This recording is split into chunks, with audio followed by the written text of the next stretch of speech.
Okay, so before the speech, I'll just do a quick thank you speech. Try and keep it brief. Firstly, to our coach, Mr. Leo, he gives us immeasurable support. He puts us up with us constantly, asking for more tournaments, and is really helpful with managing the team. Next to everyone who's helped us throughout the season, Strake, Jason, Daniel, Ishan, really appreciate all the prep you give us, those late night calls. Hamilton, Advaith, Abhijay, Arnav, Nathan. Whenever we hit you, we know it's going to be a fun round. Thank you for all the help. Also to our team, Radha, Gary, Rashila, Ditya, Rohan, Jay, Aryan, and Rehan. It's great. Also, all the sophomores and novices, we appreciate you talking to us all the time, giving us fun stories. Thank you to my captains specifically from last year, Ajay and Harris. They gave me immeasurable support, and I probably wouldn't have started debate without them. Thank you to my parents for all the support and putting up with all the time I spent on debate. Without them, my debate career definitely wouldn't exist. My mom especially is always checking tab room to see how I'm doing and always pick me up when I lose tough rounds. Thank you to these parents also. They always are supporting us, driving us places, giving us food, etc. Also, thank you to ASU for running a great tournament. It's amazing. Rounds have been on time. Tabs have been great. And then final thanks to my amazing partner, one of the best debaters ever. He puts in so much effort to this activity. I'm sure you guys are going to see it during this round. All right. With that said, time to start now. All right, back.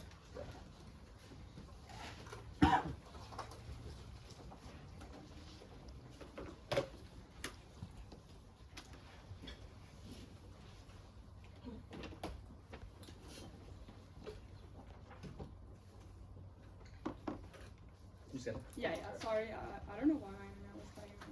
Alright. Alright, I'm good now. Did everyone get the doc? Wait. Yeah, I'm good. Alright. Time starts in my first word. We affirm contention one is politics. Biden is making up ground for 2024. Dorn 23 finds Biden would beat Trump in swing states in a general election matchup, showing a highly contested race. However, continued misinformation may turn the tide. Father 23 explains the 2024 election will be decided by the swing voters and will depend more on the availability of trustworthy electronic information. And Trump is capitalizing on misinformation to secure a victory. Clever 23 writes, Trump uses social media to amplify distortions with remarkable success. Trump could return to the White House by an electorate that believes his falsehoods. Repeal Saul, as Michael 23 confirms, dismantling Section 230 and imposing stronger legal liability on online platforms would reduce disinformation. Liability would push them towards less algorithm boosting of questionable content. In the event of a Trump win, the climate is doomed. Spec 20 writes, a second Trump term would lead to irreversible climate damage, thrusting our planet above the 1.5 degrees Celsius threshold, and for global efforts to combat the crisis. That's existential. As a result of climate change, Spec 19 concludes by 2050, armed conflicts over resources culminating in nuclear war are likely. The result is the end of human civilization. Contention 2 is banking. Bots are creating banking misinformation. Lazlo 23 confirms U.S. financial institutions could be vulnerable to social media-induced bank runs. Malicious actors use misinformation and bots to manipulate public opinion and create chaos in the financial system. Unfortunately, the CFI explains total customer withdrawal may overwhelm a depository institution's ability to return funds. When multiple banks are involved, it may create a cascading industry-wide panic that can lead to economic recession. A banking sector downturn is imminent. Zero 23 finds a substantial number of institutions are at risk of failing should there be a run on these banks. 190 banks with assets of $300 billion. Repeal stalls by stopping bot misinformation. Strickland 21 confirms, if Congress were to repeal 230, social media companies could be held liable for all content posted on the platforms and aggressively block all bots to ensure no harmful bot-generated content slips through. Absent repeal, economic shocks cause nuclear war, could put global stability on the brink. Christian 23 confirms, in a market meltdown, the U.S. would use war to distract citizens. They escalate Ukraine and West Asia into nuclear war. The damage done by COVID was incalculable. That's existential. Star 15 terminates. A nuclear war would create an environment too cold to grow food. Humans would vanish. Contention 3 is cartels. Mexican cartels are expanding now. The Economist 23 finds drugs make up a large part of the business. Production of cocaine has doubled. Gangs have deepened expansion, causing violent clashes across the country. This situation is an insurgency, and social media is the cause. And NCS 23 explains, the reason cartels have been able to gain power is recruitment. Social media is a significant component. Military ads have been uploaded to sites like Facebook and Instagram, advertising cartels and their wages. Affirming Solves, ACCO 20 warns, thanks to Section 230, social media platforms enjoy broad immunity for user content, even when they know the content facilitates violent cartel activity. By reforming 230, lawmakers can make firms hand over evidence of illegal activity. Cutting recruitment kills cartels, Correll 23 confirms. Mexican cartels lose many members as a result of conflict. Recruiting 350 people per week is essential to avoid collapse. Reducing recruitment could substantially curtail violence and lower cartel size. Absent repeal, conflict is inevitable. Mies 11 explains, cartels effectively increase destabilization, which could threaten regional neighbors. Countries like Nicaragua, Costa Rica may start to feel the effects. Mexico's drug war could become a Central American conflict. And Gador 21 concludes, wars in Latin America kill millions. Contention 4 is terrorism. Extremist attacks are coming. The internet is enabling it. Detmer 23 writes, the terror threat has been raised. The actions of Hamas serve as an inspiration. The biggest threat currently rests with attacks by assailants who are radicalized online.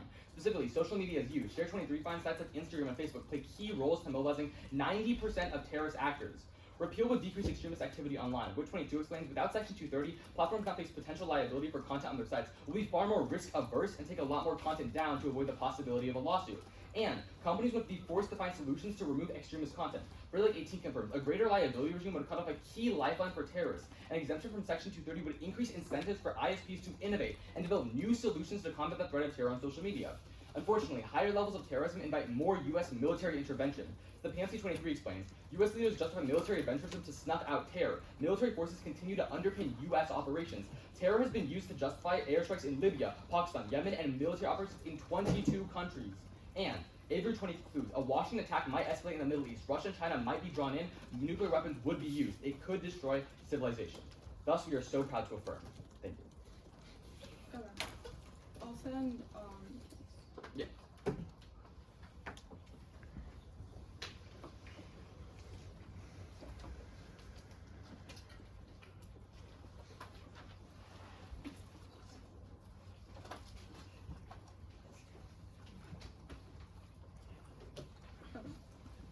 it's, let me know when.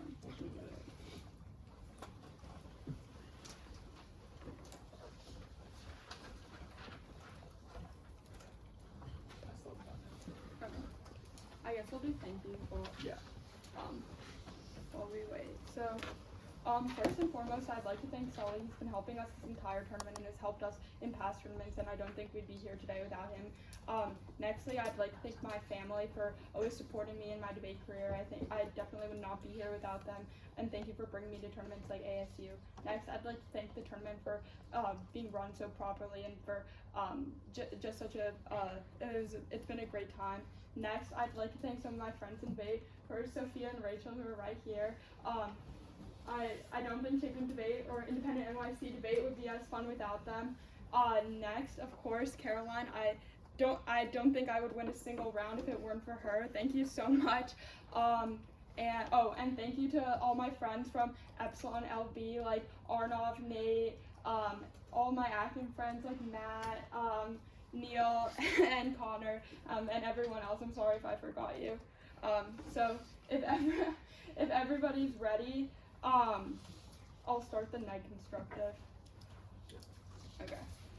With that, Caroline and I negate. First is an observation. Section 230 protects content moderation. CC in 2023 explains that Section 230 creates legal protections for services to moderate content deemed offensive, outside guidelines, or illegal. Without this protection, either a platform must actively monitor user content around the clock involving reviews by thousands, or it will face continuous legal challenges for not taking such actions. Furthermore, Section 230 has adapted to the digital age. Care 23, an esteemed policy expert, explains that from both sides of the aisle, pundits propose reforms to the bill ensuring user safety and compliance with the law. Recently, there have been multiple acts passed that limit criminal behavior online. Repealing Section 230 will leave the internet a digital wild west, placing companies in a chokehold with no viable options for success. What's more is that Florida Law Review in 2021 finds that a repeal would be a penalty against companies already working to monitor content, and its repercussions would send the modern internet into a state of anarchy. Contention 1 is small businesses. Section 230 is instrumental in allowing small startups to succeed. Tamello in 2019 argues that Section 230 protects the ability for companies of all sizes to host user speech. 230 ensures that a small new startup can launch without having to worry about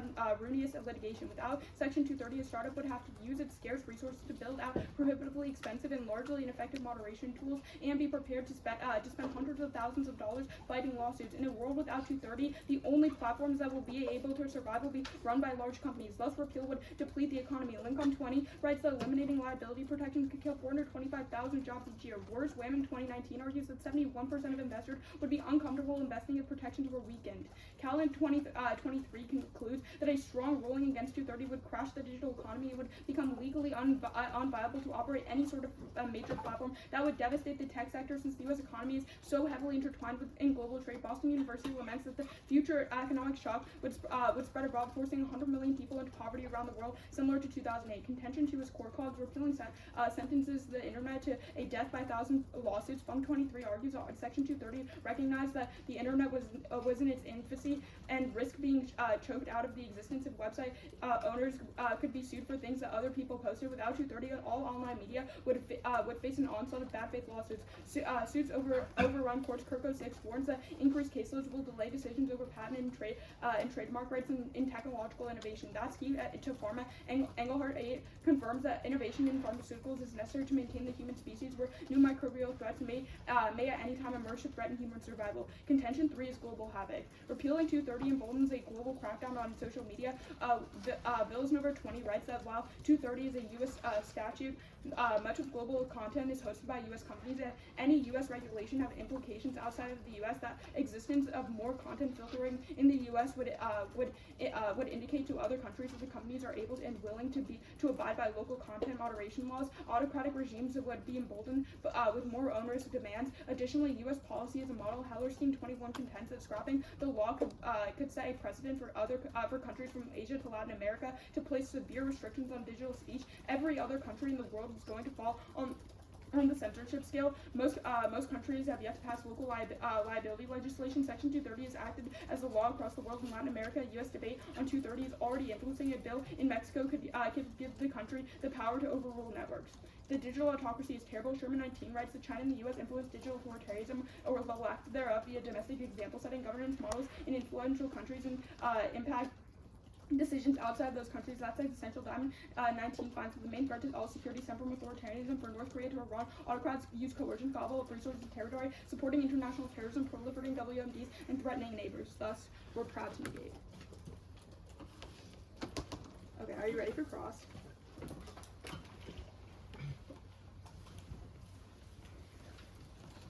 Can I take the first question? Yeah. Alright, so let's talk about this argument about democracy, right? Mm-hmm. So why is Section 230 the linchpin to U.S. democracy? For example, we have other things like the liberal world order, free speech, etc. That doesn't go with 230, so why is global democracy going away? Yeah, so our evidence indicates that specifically Section 230 is bad because it limits free speech on the internet, which directly goes against like democratic values. And we see that other countries are already leading the pack with other countries are already adopting such legislation. I understand that, but my exact question is, why is that the linchpin, right? I can say sure it's bad, but why does that cause this crazy decline in democracy? Because we'd say that democracy is sliding, and this could be like this will be the straw that breaks the camel's back. Why? Can I take a question now? Okay, sure. Okay, let's talk about your argument regarding politics. Mm-hmm. Is misinformation protected under the First Amendment? Our evidence says that companies would have to take down misinformation because of the fact that it's still controversial, and therefore they're currently boosting controversial content, but they have to take it down because. But how do you tell the difference between what's misinformation and what's an opinion? Sure, I'm sure there's some gray area, but when there's clear defamation or there's clear, at least bad harm, that's when they're going to be taking down the content. And moreover, right, all of our other contentions, for example, banking misinformation, cartel misinformation, and advertising, terrorism, these are all illegal things, but when you have the Section 230 protection, that's what allows countries to free from liability. Yeah, sure, but we'd argue that because like you say, there's such a gray zone, they're unable to protect against all misinformation, which means whether or not we affirm or negate, this misinformation is still going to spread because it's protected under the First Amendment. Also, even if we get some access to misinformation, it's still going to trigger the link whether or not we affirm or there may be some gray zone, but what our argument is, there's a lot of misinformation that isn't in the gray zone, and we'd stop. And moreover, our evidence is specific in saying that banking misinformation, cartel advertising, and terrorism is all illegal. The only reason it's up is because Section 230 protections. Can I answer your question? We'll contest that, but yeah. Sure. All right, let's talk about this argument about, I guess we'll talk about investment, right? So if big tech has a lot of resources and are going up right now and is improving, why would investors pull out?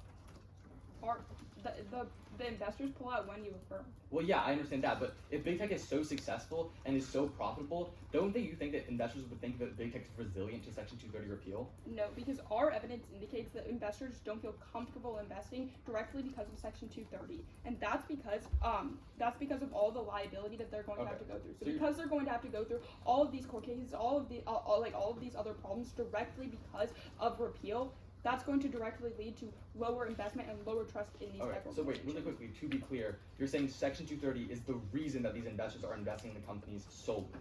Our evidence indicates that if we repeal, 71% of investors don't feel comfortable investing in the future.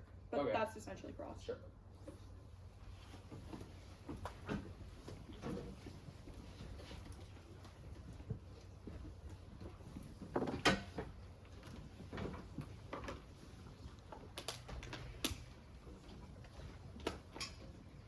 do some thank yous, and then I'll send a doc. It's just a rhetoric, give me any cards, just ask after.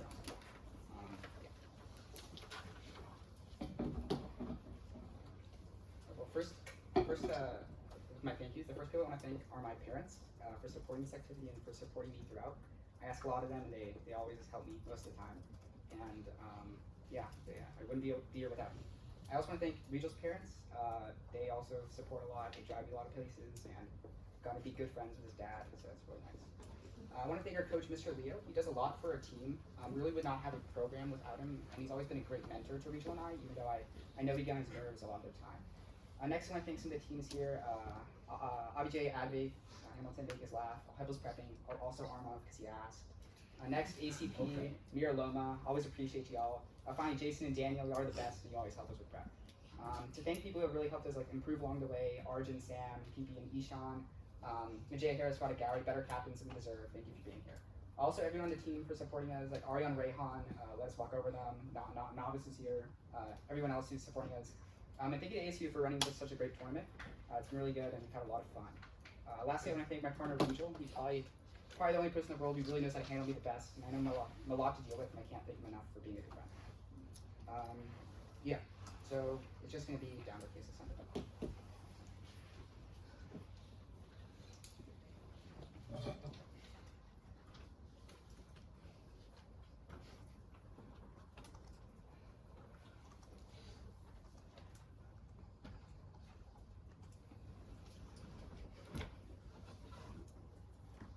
And just, let me know what cards you'll want after. It's just it's all the rhetoric. Like the cards come from a bunch of places. Yeah, that's fine.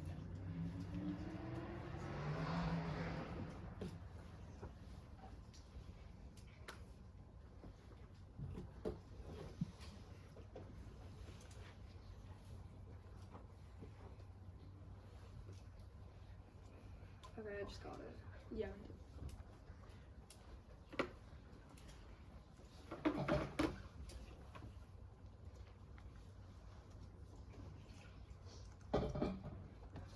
That's my first word.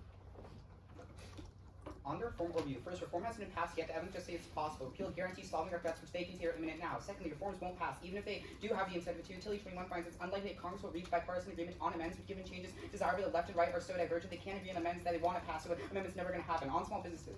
One, lawsuits don't happen. Two reasons. A, companies with moderate content to ensure no lawsuits. Small businesses would survive. Strickland 21 rights of Congress were to repeal 230. Social media companies can be held liable for content posted on their platforms and aggressively block harmful content, so no lawsuits are going to happen. Secondly, startups can choose to take down the content to avoid lawsuits. Reuters 23 explains a person claiming defamation have to identify the defamatory material and then what makes it defamatory. The host could then decide to remove the material and avoid the risk of a lawsuit. So they're notified of the problematic content. They can remove that content. No lawsuits happen. No small businesses get lawsuits, and no small businesses die. This also applies to argument court clause. If lawsuits don't happen, then courts aren't going to get clogged. Secondly, small businesses can moderate content efficiently and cheaply. Two reasons. A, Griffin 23 confirms platforms are increasingly using AI tools to monitor content proactively. With Apple 23 writing, small businesses use AI to do more at a lower cost. Secondly, companies outsource moderation without it costing much. Superstaff 21 confirms smaller companies outsource content moderation efforts without costing a fortune, leveraging the contractor's technology. Third, any legal costs are covered by liability insurance. II confirms the most common policy for small businesses is liability insurance. Most small businesses purchase liability insurance that pays attorney's fees and other legal expenses. So even if there's lawsuits, they just have the attorney fees covered by the insurance, so it doesn't kill them. 4, people won't sue startups. Graham explains startups really get sued. The only reason someone might sue is for money, but startups are too poor to be worth suing for money, so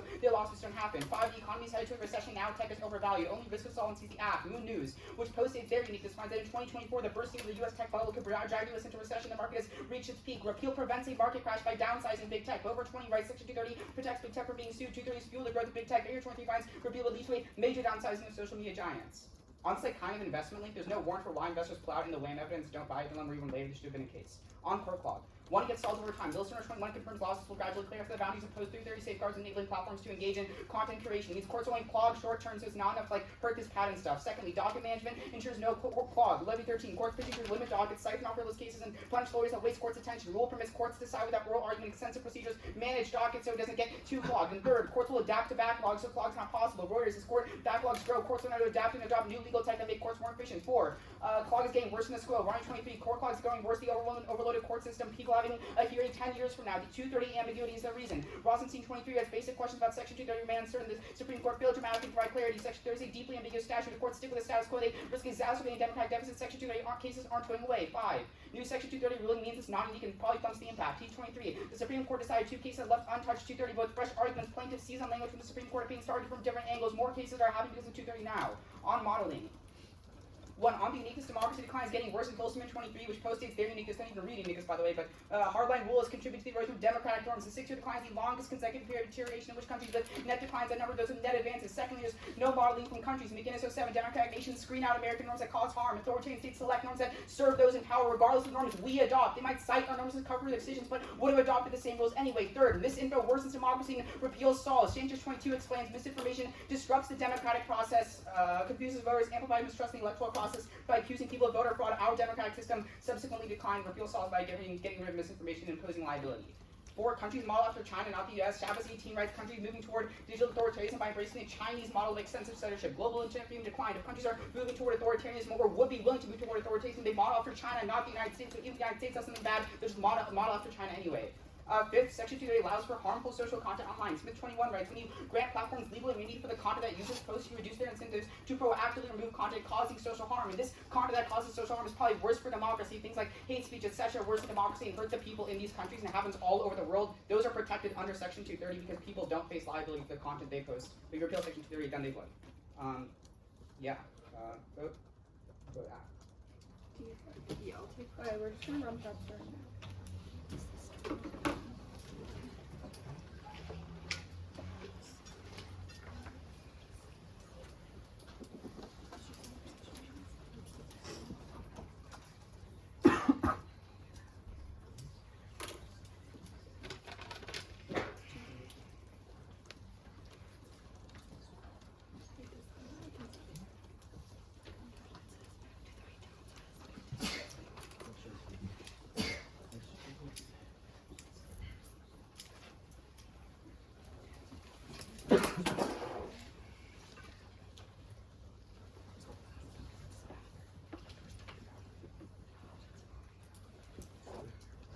Okay, that was 45 seconds. Alright, it's just gonna be a few quick thank yous. First, thanks to Sully. We wouldn't be here without you. You've helped us so much. You're one of the smartest people I know, and you explain arguments so well and do so much work. Thanks to Sadie, you're a great partner. I probably would not be here without you. I would not win rounds like you said. Probably on my phone watching TikTok right now if it weren't for you. You encourage me so much.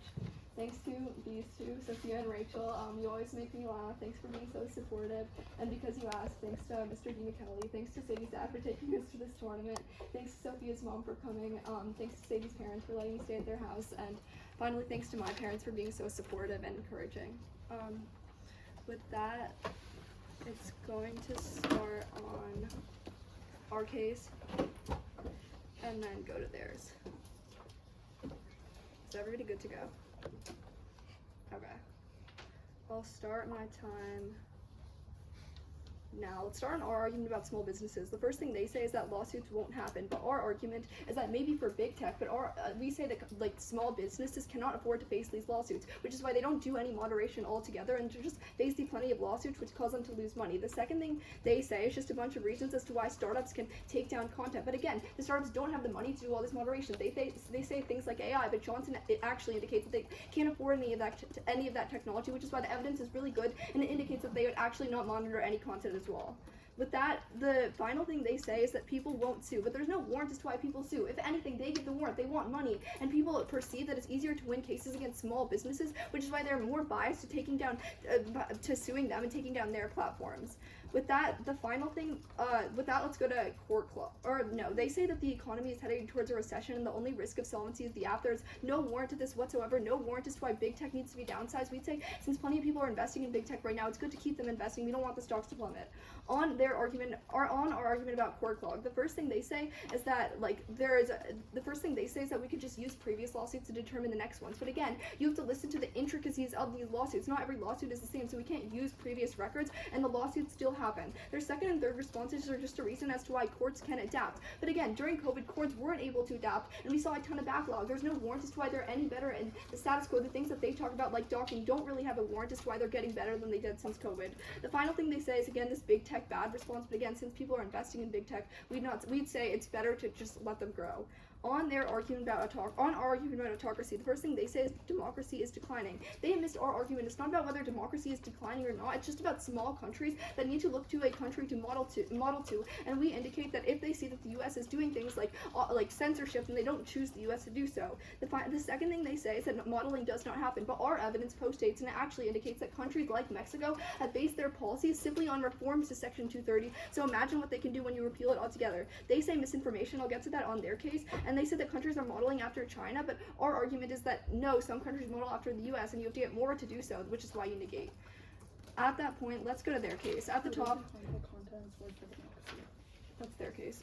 On content moderation, all of their arguments are based on content moderation, but what Lutzker actually writes is that absent 230, OSPs would only be able to avoid published liability by dismantling content moderation and becoming content distributors, which is worse because it means none of these countries or none of these platforms are moderating content, they're just distributing content, which drops all moderation altogether. Moreover, the Good Samaritan Clause allows for content moderation. It's the idea that the idea that these platforms can take down things, whereas Konovich 21 writes that post-AF, they'll still be sued when they take down all these platforms, which makes it worse to moderate content. On their argument about political misinformation, first, misinformation, like Sadie says, is legal under the First Amendment, which means that there's no way these platforms will have an incentive to take down misinformation when they won't face a lawsuit because it is legal. With that, second, their link evidence is pretty bad. It even concedes to the fact that the misinformation has already influenced people to vote for Trump. You can't reprogram these voters' mindsets, and if they're already voting for Trump, they're voting for Trump. Finally, Republicans don't like censorship, which means that they would not like the repeal of Section 230, and they're not going to win these swing states. On bank runs, first, their uniqueness evidence takes out their case. It says social media cannot be regulate censor talk about a bank's financial condition, and that it doesn't make sense to offer a systemic response to rather than a localized response, so we should prefer localized responses, and their own evidence concedes our case. Like they said, per their own stricken evidence, it would face plenty of lawsuits. These bots would be brought to court, which concedes our argument. On their warrant about cartels, repeal fragments groups, this also applies to their terrorism thing. They just go more underground, which empirically happened when we tried to stop trafficking, which just means it's harder to track them, and it's empirically proven. Moreover, only 10% of drug sales are online, and much less are through terror, and companies are solving terror now per Fishman, which indicates that we've seen a decrease in terror on their platforms. Can we see the last piece of evidence? Yeah. I need to see two pieces of evidence. I see the cannabis evidence saying post-AF, the companies get sued for moderation. Yeah. And then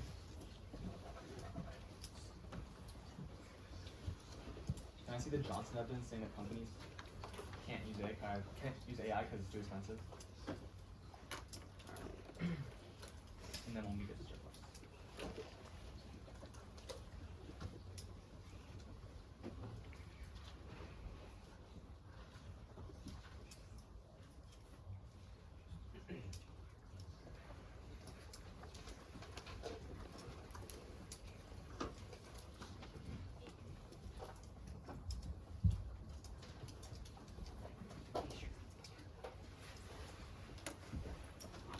Wait, sorry, you wanted? Oh, wait, never mind, I remembered.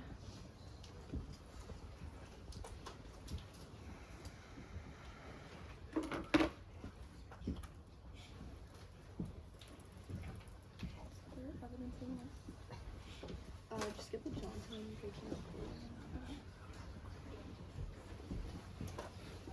Okay. I sent the first two, Sadie's getting the last one.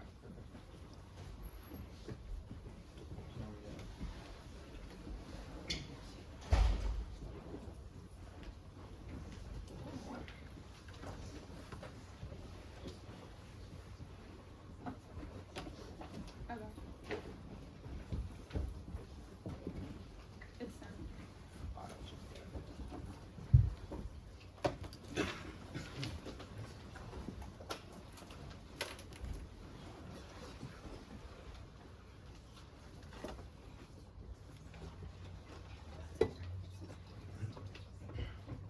Which one's like the terror is being solved now? I think that's like Fishman. Yeah, tech companies actively counter terror online. Okay, cool. I haven't gone to the other one. Sadie just. Oh, okay, yeah. Alright, we're gonna take some running prep real quickly, starting.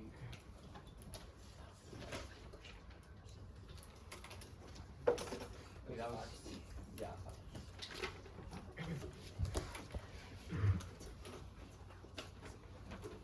Ready for cross? Yeah. Alright, do you have discussion? Yeah, so on your contention about modeling, is the impact about like democracy and authoritarianism? The impact is just the idea that like small countries that are like looking to, you say China, we say the US, to determine their policies. Like for example, Tunisia, for example, countries that are on the verge of. Sure. Sure. I mean, the impact evidence. Can I just finish? The impact is just about these countries and limiting autocracy. Can I get a question? Yeah, so it's Yeah, authoritarianism. so on your to argument. clarify, I don't think my question was quite answered. Sure, but it's not the way you implicated authoritarianism, where it's like whether or not authoritarianism is increasing right now, which our evidence also says it isn't. It So you doesn't say- necessarily matter because it's about countries that like haven't really set out their government So policies the yet. impact, the Diamond 19 evidence, the impact that you read says authoritarian states cause extinction, correct? Sure. Okay, we can get a question. All right. Can I get a question? Yeah. On your, where is your, like, do you read a single piece of evidence that indicates that we can stop misinformation through Section 230 specifically about banks? It's about bots. It's not necessarily about stopping misinformation. It's about stopping the way in which The that argument is misinformation called happens. bank misinformation, but It's do you called- read an If I evidence? can explain, because I think it's important, right? Bots and financial malicious actors, foreign malicious actors, are using bots to spread financial misinformation. Even if companies don't regulate the misinformation, they regulate the bots that cause it. It doesn't That means necessarily they matter get because rid do you read a single piece of evidence that indicates that the bots that are spreading misinformation about banks will be affected by Section 230? Yeah, it's strict on evidence. That they block all bots and harmful generated But content. does your link evidence say the word banks at all? It's about bots. Like it's a link. Like bots are ones that are putting bad misinformation. But you Section 2 regulates bots. you read Like, no evidence about banks like in we terms do. of I Section mean, 230. we're probably gonna go for it anyway, so like it doesn't really matter. But I'll take a question. So on this argument about, actually, you can take another question. Yeah. Do cartels have other markets besides drugs? Our link isn't about drug sales at all. The link evidence is about recruitment. Even if like Sure, cartels have all the money in the world, if they don't have the members to use that money and actually do something bad with it, no instability happens, no So war happens. why So are- recruitment goes down. So these are about like Mexican cartels, right? Yeah. Who like from the U.S. has joined them? But it could be companies and it could be people in Mexico as well who use social But media then sites who based in the in United States. the U.S. is suing like a Facebook for allowing a Mexican cartel? Wouldn't it be people in Mexico? It could be either. Like if But I'm then if it's not I in the see if US I court see if system. Facebook has bad content about a cartel and I'm a person who wants to make money, I'm gonna sue them for the bad content to try to make money. That Facebook only would happens probably win because the Section 230 lawsuit, is there. correct? Like, Like, what- if It costs a lot of time and effort to initiate a lawsuit. Like I don't think You people just agree do that it for people fun would sue because to of make whatever's happening in Mexico. on your C2, you agree people would sue to make money. Like people are gonna sue. Like it's a crux of both Yeah. cases. No. We say Like that. okay, so no lawsuits, no court clog. Like No, people sue. The argument I'm making is that people aren't suing because, like, in Mexico for something that's happening in People in the the US. United States, anybody can sue Facebook. It doesn't matter like who the content's targeted to. Anybody can sue Facebook. That's gross. We're gonna take running prep starting. Wait, real quick. No. Yeah. I need one more piece of evidence actually. Can I see the piece of evidence, the Ludisker evidence, saying Yeah. You get that.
So order's gonna start our case, kind of addressing their kind of overview at the top, and then going on to Wang, and then going on to their case. Order's good? Almost done my first word.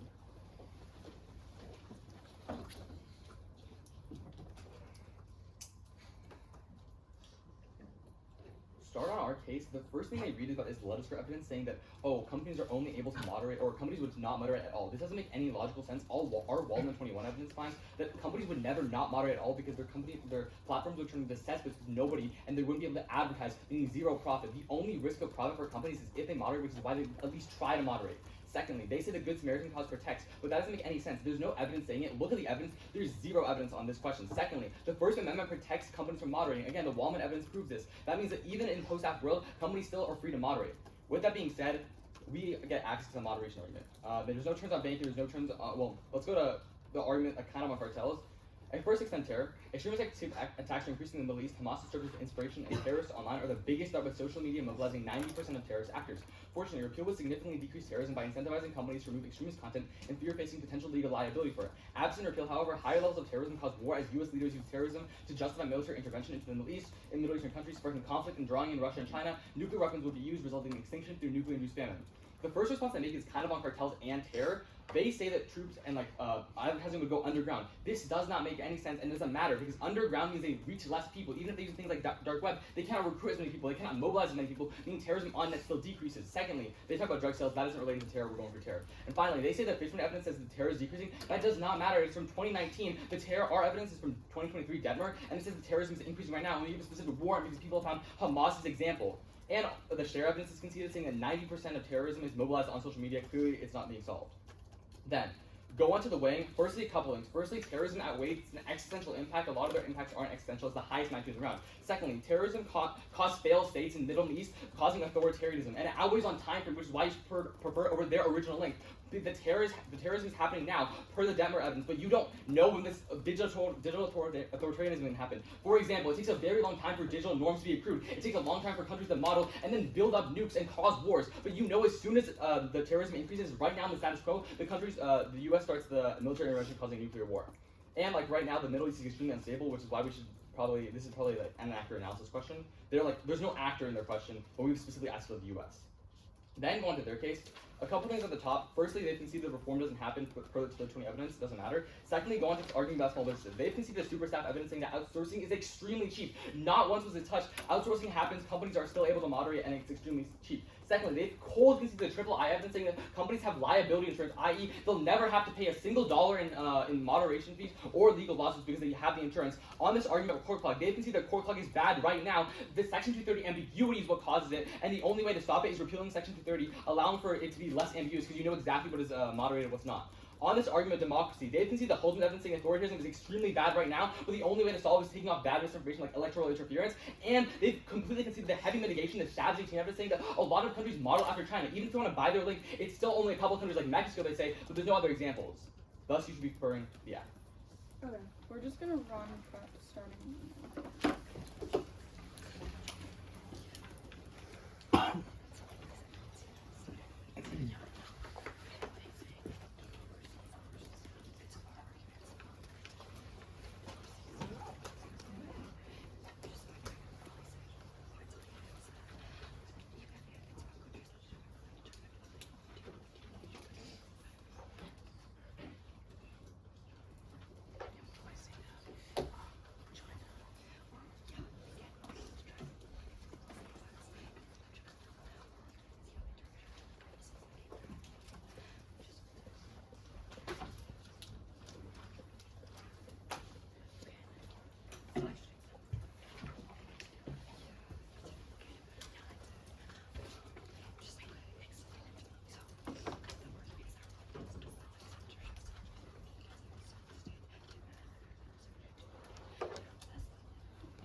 Okay. That was just about that.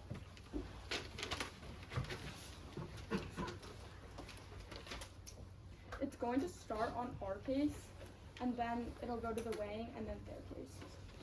Is everybody ready? Okay.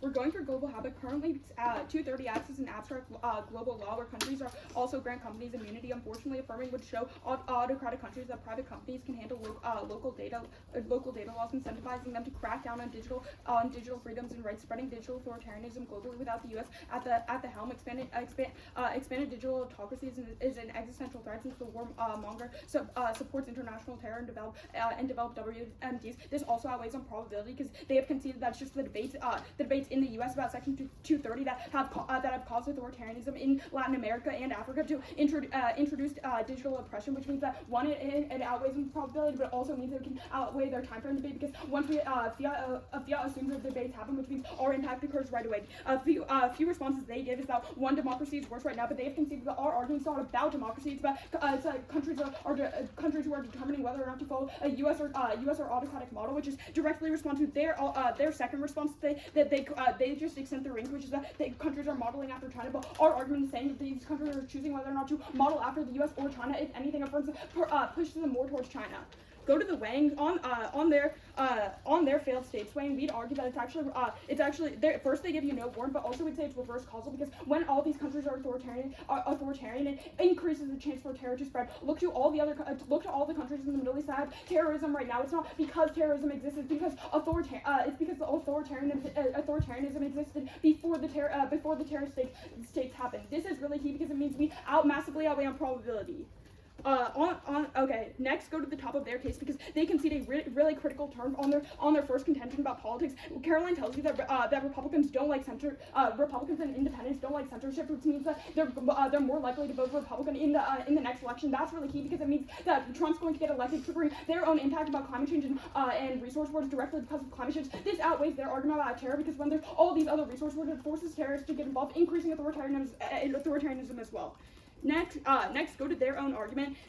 They can see that repeal pushes all these terrorists underground, which makes it a lot worse which makes terrorists a lot worse and harder to track. They say it reaches less people. It's not even if it reaches less people, it's harder to track, which means that the terrorist organizations can grow themselves, which then leads to more people actually accessing the terrorists in the first place. This is really key because it means that one, what we're doing right now is probably not working because we continue to see terrorism grow, which is the conceded Fishman evidence from rebuttal that tells you that in the status quo. Terrorism is decreasing right now because of in the status quo because of these social media companies, which means their argument is mitigated right now because if we're solving for all this terrorism right now, it means that their impact is minuscule. But even then, it's probably going to be far worse in their world because they have conceded that it pushes them more underground, which means it's harder for both the NSA to track as well as these big tech companies, meaning that everything gets a whole lot worse in their world. Ready for cross? Yeah. All right. Can we take your question? Yeah. Alright, so let's talk about this argument about digital authoritarianism, right? Mm-hmm. So, if countries are already saying, I'm gonna model after China, I don't care about the US, how does your argument work? No, our argument is that I understand what your argument is, but theoretically, right, if countries have chosen, I'm going to model after China, how does your argument function? Our argument's not about countries who have already chosen to model after China. You missed the warranting throughout the entire round that says that these countries are choosing whether or not to model after the U.S. or authoritarian states. Like, it's new countries that just formed their government, which is why your response about uniqueness doesn't necessarily matter, because these companies haven't really chosen what they want to do, and it's especially these countries that trigger our impacts because they're more unstable and just developed a government. The diamond evidence says that democracy in more authoritarian states is what causes extinction. If you can see, since rebuttal, that authoritarianism is increasing now, extinction is inevitable. Yeah. So this analysis was in rebuttal, but it's about the new countries that are being formed, and those are the ones that trigger. Those are the ones that. Can I just finish? Those are the ones that are more likely to trigger all the impact scenarios that the diamond talks about. Diamond evidence because they're more unstable, and that evidence was in rebuttal. How are they more unstable than North Korea? Because they just formed their governments. Okay, even if that's true, the fact that authoritarian states still exist now, the diamond evidence does not talk about whether it's more likely or not. It doesn't matter because it's analysis that was in rebuttal. And it's also about the rebuttal just said it like wasn't about democracy. This not always the argument is it wasn't about authoritarianism increasing right now. It's about current countries that haven't chosen what they want to do. But the And impact is these about ones, authoritarianism. which is the That's what analysis that matters. was conceded in rebuttal, trigger all the impact scenarios The of the analysis diamond was just evidence. not about democracy, but it is about democracy. No, the analysis said it's about new countries But choosing. the It's other not, authoritarian it's not countries about still what. trigger It's the not about like authoritarian like North Korea that exists now. Like yes, we get it, they're authoritarian. It's about the new countries that are being formed or like forming their government. Okay, A, that implication was never very clearly isolated, but secondly, right? The More important part. implication wasn't in like anything. Okay, So. secondly, right, our argument still functions as a heavy mitigation to your link, considering A, there's a lot of authoritarian countries, and B, it means that, like, you say like, oh, it's about the countries that are looking, but our evidence says a lot of countries have already chosen China, so that means all these like small countries you say want to like become democratic, they don't exist. So maybe like Mexico is one, so maybe they could become authoritarian, but like that's one country that becomes authoritarian. That means No, it's like countries across Latin America. You don't read any evidence that says Wait, they've the chosen Chazay China. Whatever. What was the Trump term? The Trump term was at the top of politics. You guys can see. So what was it? What was it? It was that Okay. the warrant is that Republicans don't like 230 because it's like heavy censorship, which is bad because all the Republicans in the swing states that you say are key to the next election will be mad at Biden and vote for Trump, triggers all the impact scenarios that you talk about. Wait, they don't like 230, so Because Because it's heavy it's- censorship, so they're mad at Biden. so if we like repeal 230, won't they like that and like Biden? Or they don't like the repeal of 230 because it's heavy censorship. Sorry. I think that's Ross.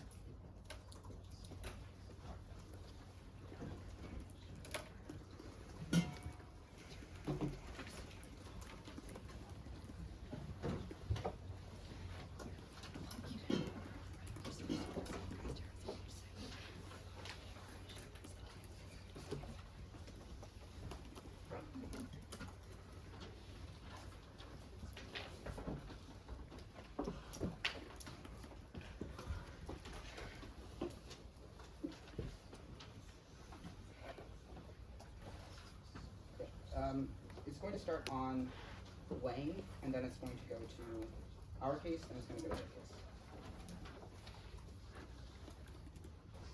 Time starts my first word.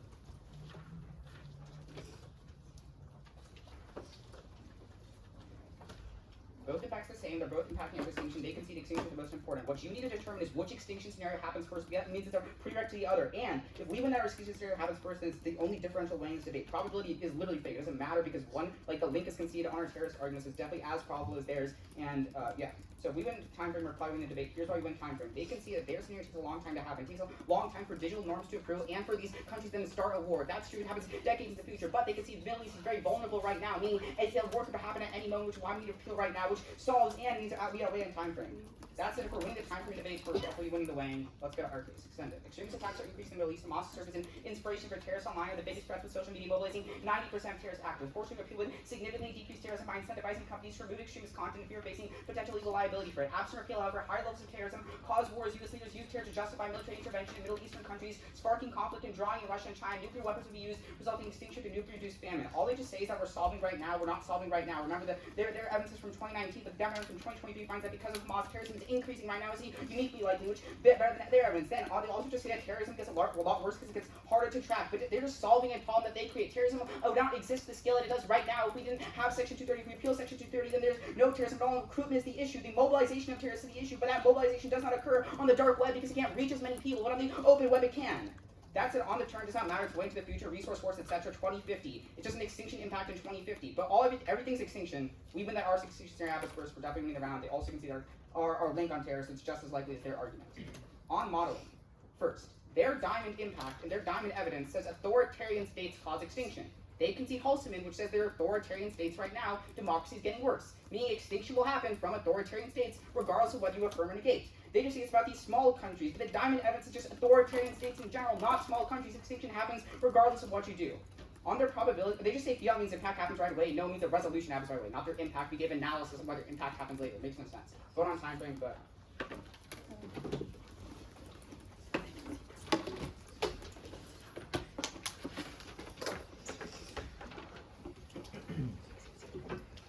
Alright, everybody good? Is everybody good? Alright, it's gonna be on their case, our case. Everybody good? Alright, starting time now. Start with their argument about politics. The turn is conceded in final focus. We have read analysis as to why repealing Section 230 is bad, because Republicans in the swing states that they talk about that say are critical to the election don't like censorship, which is why these Republicans in the swing states won't vote for Biden. They'll instead vote for Trump, and that's really bad, because if Trump wins the election, he passes bad climate policy that they say causes extinction. Here's why this matters. They talk about time frame. Trump gets elected next year, and insofar as they have conceded that once climate change gets bad, all the resource wars are going to happen, which increases terrorism per Sadie's analysis, because people are impoverished, their sentiment against their countries, they're more likely to go out and strike and cause terror. That means that their impact happens regardless. The round is over for them. Even then, you can also vote for us on their own terror argument. The GAO evidence is conceded since rebuttal, and it indicates that actually, historically, when we've tried to make people liable under Section 230, they just go underground. They go to the dark web. They say two things. First, they say we started terror, so it doesn't matter. No, terrorism has existed absent social media. Things like 9/11 didn't rely on social media. Moreover, they have conceded what is more important, that the trade-off is even if you have more recruitment on social media, it doesn't matter because it's easier to track this recruitment. Things like the NSA are doing it now, which is why the fisherman evidence, which is conceded, and the only evidence that talks about online terror actually indicates that it's going down right now and companies are solving for it. But again, if all of it goes to the dark web, doesn't matter if it's harder to recruit, it's harder to stop in the first place because you can stop it even if it's being recruited. They're not winning their own argument. Let's go to autocracy, extend it. We say currently 230 acts as an extract global all of our countries can grant immunity. Unfortunately, affirming would show autocratic countries that private companies can handle local data laws, incentivizing them to crack down on digital freedoms and rights, spreading digital authoritarianism globally without the U.S. at helm. Expanded digital autocracies an existential risk since they're a warmongers support international terror and develop WMDs. They just say one thing, that countries are authoritarian already. Our argument is that the diamond evidence only applies to new countries because they're more unstable. This analysis has been since rebuttal, and it indicates that, like Sadie said, affirming means that it happens immediately. If you want to vote on time frame, vote on us, because remember, Mexico did it immediately, and it's empirically proven per our culpability weighing that when we tried to limit autocracy, or when we tried to repeal and ban Section 230, Mexico became more autocratic. Good job.